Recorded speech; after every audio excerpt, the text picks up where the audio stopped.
After a long hiatus, I have returned at the turn of the tide. The Wednesday Night War is on Tuesday! And I've returned to give you my thoughts and review, because I watched both at the same time! Let's do this! Stop the music! Jesus. What's going on, everybody? It smells like Wrasslin. Episode 90. A fantastic milestone. Great to have you guys all here. Big night tonight. NXT and AEW head to head. This turned into something that was nothing that ended up being something. All right? In the beginning, it was just, it just happened to be running with NXT. No one really thought anything of it. I didn't think anything of it. And then all of a sudden, people start booking stuff. And people want to make surprise announcements. And then there's title matches. And then there's 30 minutes commercial free. And then there's 10-minute overruns. And then before we know it, we have hashtag NXT Mania. We have a Tuesday Night War. It all went off. And of course, the fandom went nuts and decided to tear each other apart. Let me tell you something.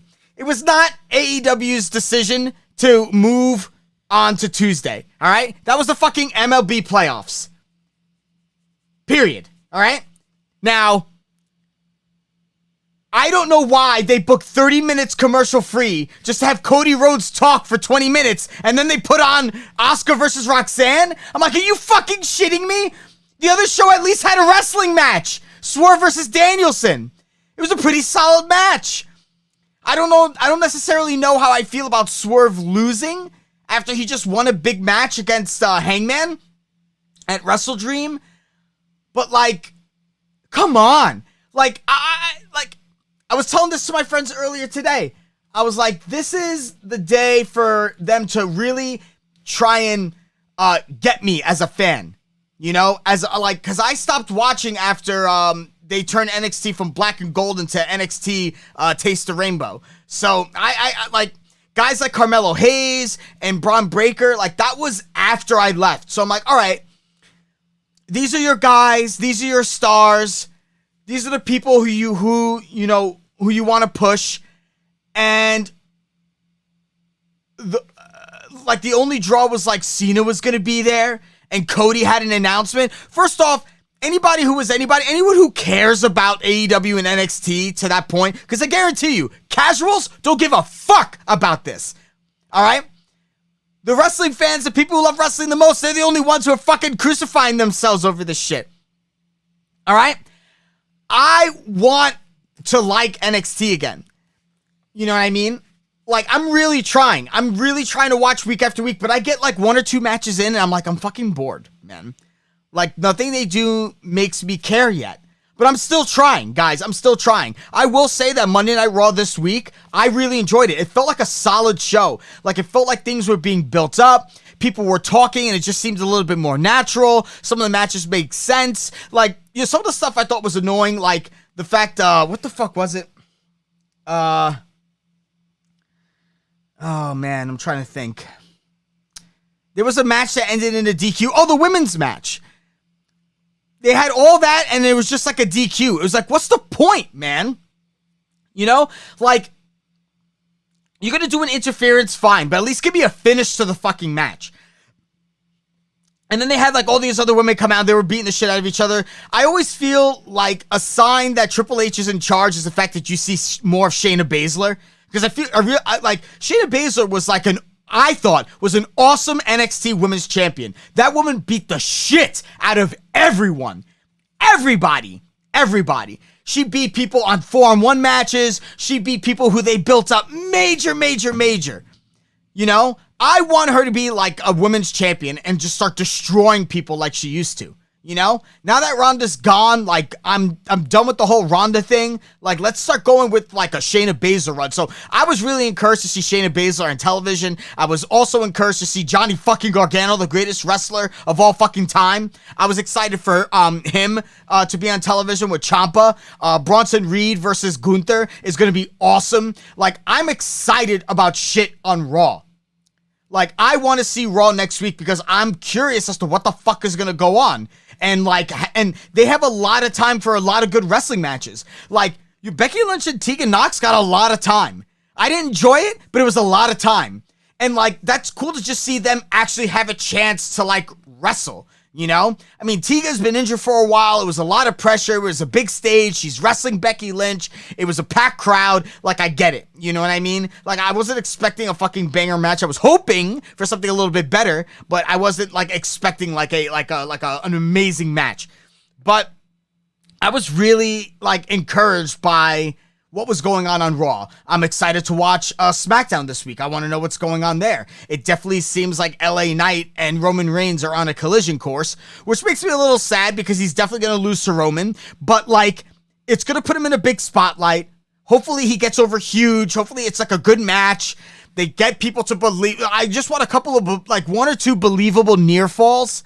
Because, listen, we all know he's dropping it to fucking Cody or The Rock at Mania.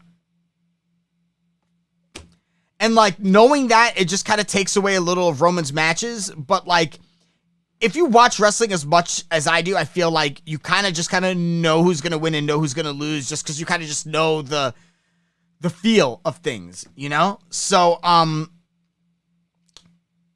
you know, I'm excited. I'm really fucking excited. I'm actually really trying to, I just signed up for Stardom and Honor Club, because Eddie Kingston is my champion. I'm going to let them know that I like Eddie as ROH champion by adding another subscriber to their base and paying more money. Like, that's the point, right? When guys are over and you put guys over who the fans want, they end up spending more money. So I'm going to spend my money. I'm gonna go and I'm subscribed to Honor Club.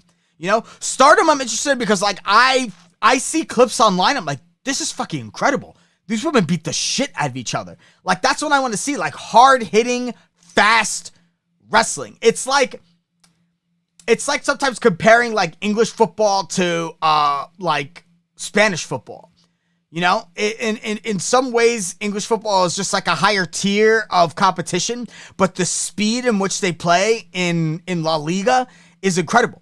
So it's like, I just feel like the women's matches in North America are just not very many are very fast. You know what I mean? They're not very fast and hard hitting. I see a lot of like slower, more methodical matches, and it's just like, I just can't get into it because I feel like there's no oomph to anything. But I watch Stardom and I'm like, this is fucking great. You know, I want to look at some of their backlog and get accustomed to what's her name? Mariah May. She looks really interesting. Julia looks really interesting. You know, like Mayu Iwatani, she looks interesting. So like I'm curious, you know. But like I can't find it anywhere. You go on their YouTube channel, it's just all shit from like 3-6 months ago. So like if I want to see anything recent, I have to pay, and then if there's pay-per-views, I have to pay again.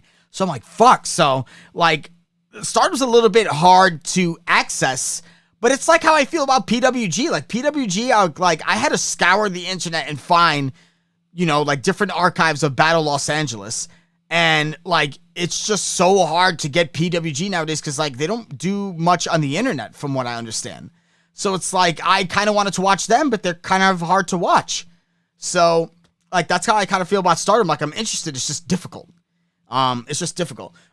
This is going to be I'm not going to do a very by the numbers review tonight. I'm going to kind of do it like a little bit free flow. I'm not going to have really any notes per se. I'm just going to do it all really off of memory. Jericho got destroyed by Powerhouse Hobbs, like annihilated. Like that was as close to a squash as I've seen Jericho take in a really long time. But like, you know what? I think it gets him off of television. I don't think there's much you could do with his character anymore. He's been in like the same kind of recycle storylines with the same people. And like, I don't want to see him with the Inner Circle. I don't want to see him with the Jericho Appreciation Society. I want him to kind of come back as like a really great single star and like have some interesting feuds with some interesting people. You know, maybe have a feud with like Jay White or something like that. But like Powerhouse Hobbs is definitely being positioned to be a guy, and rightfully so. Powerhouse Hobbs has been great. It looks like he's aligning himself with the Don Callis family. So that means he's with Konosuke Takeshita. I don't know. I mean, can we really consider Will Ospreay a part of the Don Callis family? You know, I feel like I want to know who the regular members of the Don Callis family are. I don't want it to be like he's rarely going to be around. Like he's with New Japan. Actually, if you guys need a reminder, Will Ospreay's contract is ending after Wrestle Kingdom. He could very well be AEW All Elite by 2024. That's a big deal. That's a big deal. Now, Ospreay, I feel like, is one of the guys who's custom made for AEW. I think he just has a deep history with a lot of the roster in terms of the storyline and wrestling. A lot of guys have history with New Japan and Ospreay. He's forging new feuds and new setups every single time he steps foot into AEW. They gave him a huge platform at Wembley. A huge platform. They put him up against a main event established bona fide Hall of Famer Chris Jericho. They put him up against the best bout machine Kenny Omega. Like, what's WWE been doing for Will Ospreay lately except, hey, we're going to offer you a big NXT contract.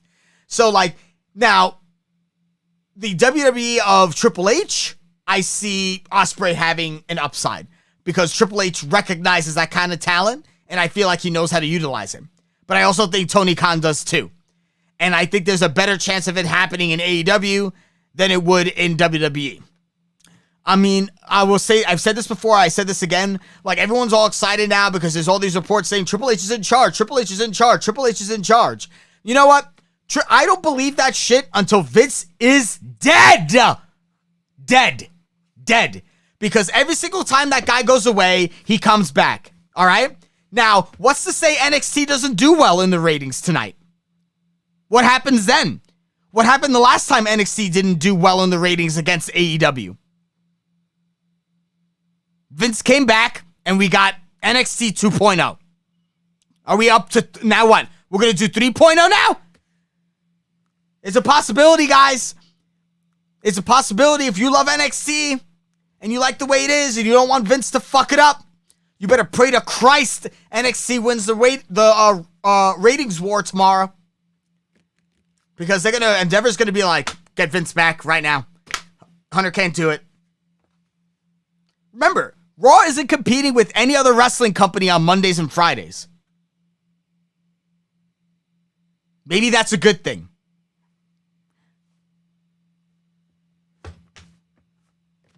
I don't know.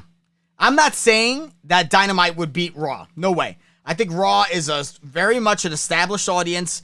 They're going nowhere. I think they average like a solid, when football's not on, they could average a solid 1.8 million. That's over triple what AEW could do. AEW has their fan base, and their fan base really isn't going anywhere. All right? They had they used to be at like over 1 million. I think that was when people were interested and it was still new. And then people stopped being interested and it went down. And then Punk came back and it went up. And then not only did they lose the people who were just tuning in for Punk, but they lost people who felt disillusioned by how Punk left. And now this is all that's left. The solid 800 or so K. Sometimes 900,000. Now, will all of this build up and fervor and interest bring out enough AEW fans to have a bigger rating tomorrow? Because NXT got to benefit from because NXT's like general number is kind of shit. You know, it's only been on the upswing ever since they brought back Becky Lynch. And then for some reason, then people started getting interested in the brand, and it was running about 800,000. Now, I said this I said this about last week's rating. NXT beat Dynamite already last week without anybody. So I don't understand why they needed everybody else. Like, it just doesn't make any sense. Like, the only reason I think that they were worried is because maybe they thought that AEW was going to take a little bit from NXT's audience and they weren't going to average as high as they used to. But, like, you know what I mean? Like, it just, to me, the escalation of the booking in NXT I thought was unnecessary. They've proven they've already could beat AEW with the roster that they had. I would have put on excellent matches that meant things within the NXT sphere instead of being like, hey, guess what? Outside of the NXT guys, we're going to bring in John Cena, LA Knight, Paul Heyman, The Undertaker, Cody Rhodes, Asuka. You know, like, what the fuck? Like, it wasn't necessary. So I think by default, NXT was a shoo-in to win the rating before. I feel like they're more of a shoo-in now. I think the only problem was that the fact that once they started loading up stuff, Tony Khan went into apeshit mode. And then he started loading up stuff. So that he started kind of garnering up his fan base and shit. And to be quite honest, I felt like Dynamite, and I'm probably biased because I enjoy Dynamite more, but I felt like Dynamite was more of a show catered to the Dynamite fan base, and NXT was an NXT show more catered to the WWE universe. Because if you are a WWE fan, guys like Cena, guys like Cody, guys like LA Knight, people like Asuka are people who you want to be like, what's going on? You know, like, I want to tune in. Maybe I do want to see Asuka on NXT fight somebody, you know? I just, like, I don't know. It's kind of like a weird thing because also it's just like Cena didn't wrestle. He was just there. Why would I care if Cena was just going to show up? If I'm a Cena fan, I want to see Cena wrestle. If they're going to say LA Knight's going to be there, I want to see LA Knight wrestle. If they're going to say Cody's going to be there, I want to see Cody wrestle. But all they were going to tell me was LA Knight was going to show up. John Cena's going to show up. Cody has a big announcement. And the announcement we all knew. If you were following social media and you follow enough wrestling social media, you already knew he was going to announce the Dusty Classic. They just added on something we didn't know, another men's breakout tournament, which, to be quite honest, who gives a shit? That's not a big announcement. That's not anything to get excited about. They're just doing another tournament that they've already done. Like, this is what I'm saying. Like, I think this was just a way to bring the more tribalistic fans out. I watched both, so technically my rating cancels each other out. I'm as neutral as it gets in terms of contributing to this thing. You know what I mean? But, like, I just expected more from NXT. You know what I felt like? I felt like how I felt like after that GCW show at Hammerstein, where it was really supposed to be GCW's, coming out party, and it just disappointed me. Again, and, like, NXT disappointed me again. No Mercy disappointed me. I enjoyed Wrasslin. Wrasslin was kind of, like, not bad, but not great. Which was, like, okay. I think, like, the more interesting thing that came out of Wrasslin was the fact that Cody and Jey Uso won the tag team titles. That was, like, pretty much it. You know what I mean? I felt like Wrestle Dream was just a bigger show in terms of, like, there were more real stakes, I felt like most of the matches on Fastlane were kind of just like, the ending could have gone either way. They could have screwed the fans over with interference, or they could have had the faces win. And they had the faces win. They had John Cena and LA Knight, go over Solo and Jimmy, which is further going to fuel the LA Knight and Roman Reigns storyline. I mean, Roman's supposed to be on SmackDown this week, right? And Triple H? I can only assume that they're going to, that's going to be the kickoff to this eventual storyline. I mean, LA Knight's the biggest star they have on that show outside of Roman Reigns. So I feel like that's kind of written in the stars, you know what I mean? Danielson beat Swerve. Like I said, I felt a little bit weird about it. You can't really have Swerve beat Danielson because he's Danielson, really. And I feel like they've been doing things with Danielson right now that he couldn't afford a loss. But I also feel the same exact way about Swerve. So, like, Swerve losing just didn't sit well with me. I know they tried to protect him, being that there was some interference, but it still didn't sit well with me. Because I just feel like right now is the time to fucking push Swerve. You know what I mean? And maybe with the fact that... Oh, by the way, Orange Cassidy is a new international champion. Again. Because Moxley got concussed at Grand Slam. And Rey Fenix became the international champ. And then Rey Fenix was supposed to fight Mox. And he didn't pass medical, and they had to cancel the match. So it ended up being Orange Cassidy versus Rey Fenix. So it looks like... I mean, listen, they should just give Mox his vacation, man. Let Orange Cassidy have the international belt. He was great at it. You could really put him in some... I think at this point now, like, maybe give him like a month holding the belt and then give it to Swerve. I think Swerve should take the belt off of Orange Cassidy at Full Gear. It's already set Jay White versus MJF at Full Gear for the AEW Heavyweight Championship. I think it's Swerve's time. I think right now, because Mox you can't trust because of the concussion. Orange Cassidy's already had the belt, but he's an established champion. And Swerve hasn't beaten Orange Cassidy. Swerve actually had a very good match with Orange Cassidy for the international belt. And Orange Cassidy beat him. I think this is a great rematch for Swerve to have. So I think that they should use this opportunity now to make up for this little faux pas that they did in having Swerve lose to Danielson and have Swerve beat Orange Cassidy at Full Gear for the international belt. That's what I think. I think that Swerve deserves the belt. 100%. They've been building him up. He's prime. Nana's dance is over. Swerve is over. The song is over. Mogul affiliates are over. Let's do this thing. The fans are ready to go. That's why you book Swerve in a match against Hangman and have Swerve beat him. Because that's a big win for Swerve, and you give that to his fans. You give that to the AEW fans. The AEW fans want Swerve to have a title.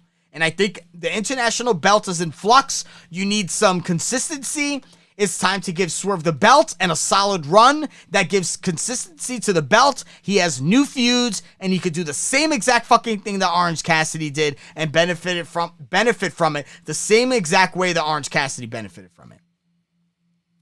They should 100% do that.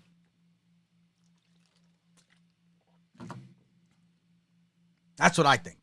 I think there's a prime opportunity there to really put the shine on Swerve. I'm gonna do something I really hope it doesn't break the stream right now.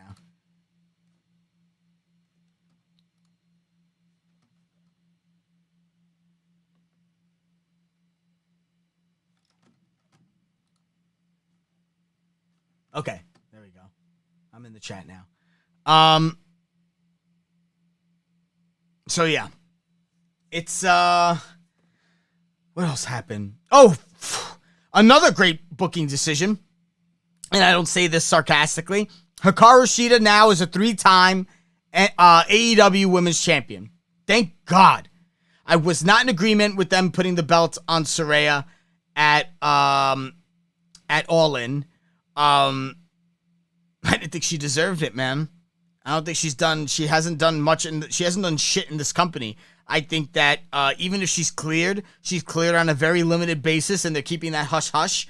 I don't think the amount of matches that she wrestles, like she's not in any good wrestling matches. She's not in any good feuds, like nothing. It was just empty space when she had the belt. Who lost the belt? Who lost the belt? Was that Shida who lost the belt that night? She came in as the women's champion, right? It was Shida. What was the 4-way? It was Shida, Britt Baker. Oh, Toni Storm and Saraya. Yeah. Toni Storm, I don't think Toni Storm had the belt at that time, right? Didn't she drop it already, I think? I'm not sure. But yeah. So that happened, and I think that's a great idea. And I think it gives us an opportunity for Shida and Jamie Hayter to run it back and have another classic match. I have no idea what's going on with Jamie Hayter. I've seen no updates, not a hint, not a whisper online at all. At all. That injury must have been way more severe than anybody had thought.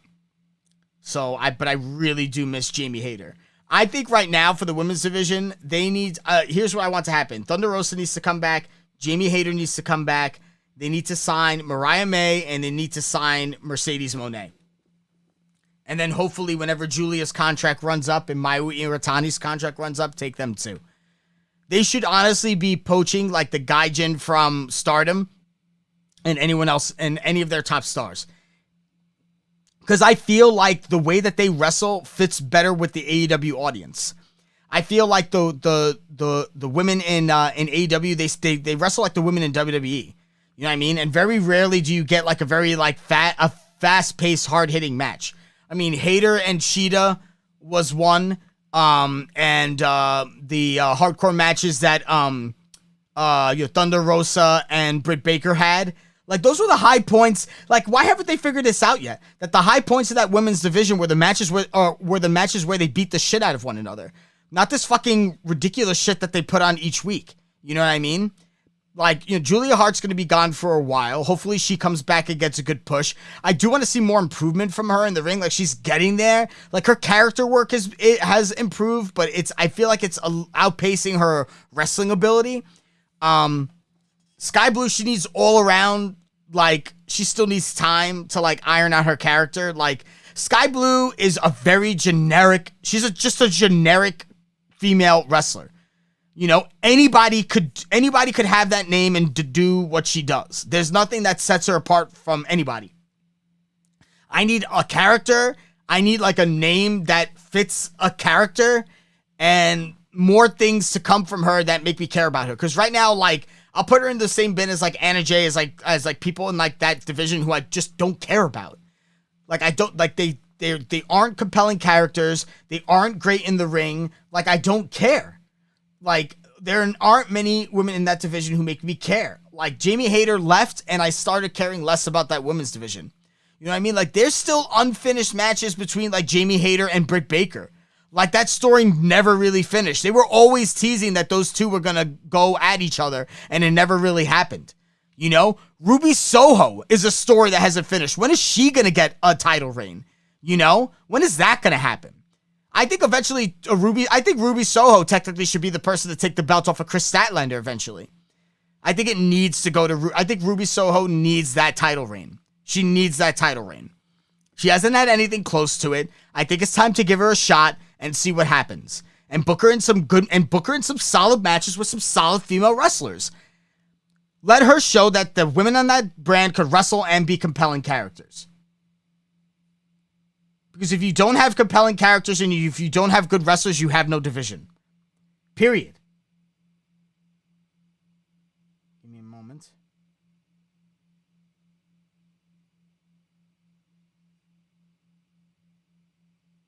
Okay. What else happened? I'm trying to remember. Edge fought Luchasaurus, but it's like, I already knew, no fucking way they were going to have Luchasaurus beat Edge. All right, that was pretty much a slam dunk. So, like, I kind of didn't give a shit about the match. The only interesting thing about the match was fucking Christian. Christian, to me, I'm way more into the Christian character than I am to the Edge character. I mean, Adam Copeland. So, like, the match I'm waiting to see is Edge versus Adam Copeland.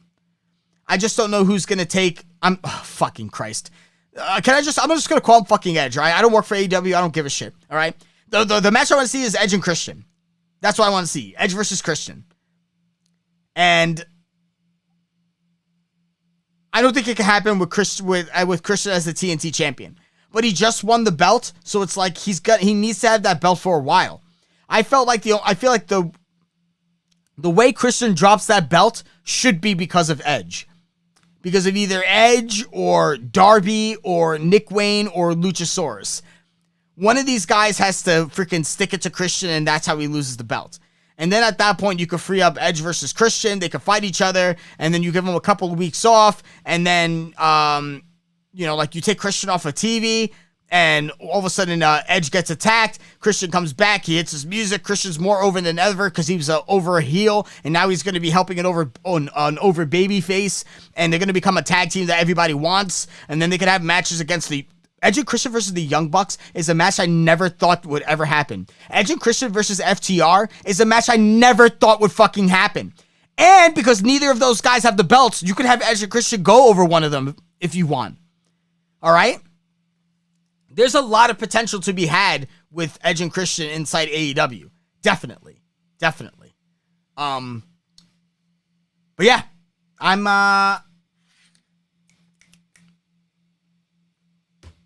yeah, that's pretty much, honestly, guys, that's all I got for you tonight. I mean, it was pretty much I just ended up sticking to my guns. I like AEW more. I enjoyed AEW more. I swear to God, if you could check the Twitter at Wrasslin, LI. I was watching both. I had both of my screens up ready to go.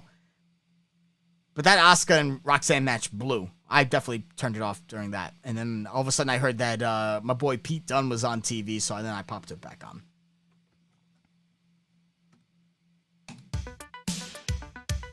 Guys, that's the end of the show. I got nothing. I apologize for the hiatus. I just needed some time off. I hope to be back and also I was having some really fucking crazy issues with Streamlabs. It looks like I got it to work. Finally. So, I'm excited that this is working and the stream is good. For some reason, I couldn't connect to YouTube. It was a big pain in the ass, but I'm glad things are back to normal. Guys, I want to thank you for tuning in. I'll be back. Collision this Saturday night. Starting at an earlier time. And I'll be talking about SmackDown. So, a lot of fun stuff. Very excited. Happy to be back. Episode 90. Milestone episode. We got 10 more to go, people. 10 more episodes to go until the big episode 100. I'm hoping to have some surprises in store. I want to thank everybody who's been supporting the podcast this long. And I also want to thank the people who haven't supported the podcast for very long, but are just tuning in. I appreciate it. I hope to see you again soon. Guys, thank you very much. I will see you all Saturday night after Collision. Follow me on Twitter at Wrasslin, L-I. That's at WRASSLIN, L-I for Long Island. Thanks, guys. Have a great night.